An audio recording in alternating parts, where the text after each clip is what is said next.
A video that has been published on YouTube recently of mayor candidate Carlos Betancourt's son being arrested has gained a lot of media attention due to the fact that people are saying it was police brutality. Hudson County TV spoke with expert Richard Rivera, who gave us his opinion on the video.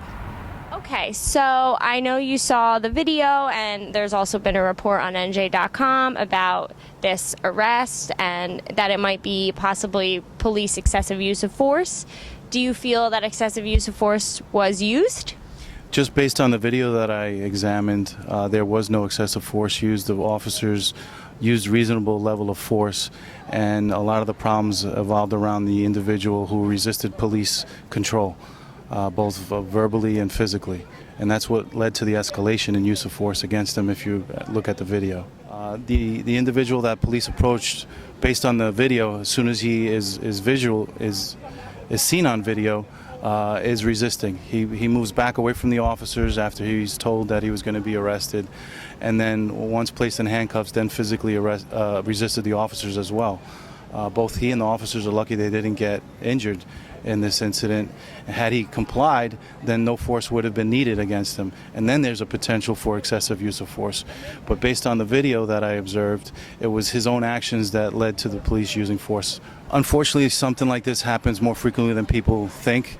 When people are confronted by police officers, they should comply, whether they believe the officer was right or wrong in stopping them or questioning them or even arresting them. That's something that gets taken up in the courts later on. Then and there is not the time where people should be challenging an officer's authority. They could always file a citizen complaint later on as well, but to be confrontational with a police officer or multiple police officers is definitely not recommended. Based on the video, it doesn't seem like there were any agendas at play. It was just police conducting themselves properly before the incident took place and someone acting disorderly. Well, people also need to remember, including police officers, that we as people in America have a very wide latitude as to freedom of speech and our First Amendment rights. So just because people might say things that police officers don't necessarily agree with or appreciate, that's their right, and they have the ability to do so, as long as they're not injuring anyone or infringing upon anyone else or committing a crime while they're doing that.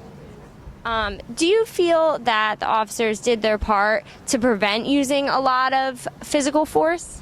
What they did, if you listen closely to the video, they instructed the individual multiple times to stop resisting, to get on the ground, to comply with their orders, and he didn't. At which time they're actually allowed to escalate the use of force, and they were very restrained in doing so. One of the police officers even had Mr. Betancourt by the hair, and that prevented him from striking his face or injuring his face on the ground. So that was very conscious of these officers to use so much restraint in trying to subdue this individual. They have sprayed him? If they would have been carrying pepper spray, they would have been. It would have been an acceptable level of force. Unfortunately, these officers don't carry pepper spray. For Hudson County TV, I'm Ashley Bruno.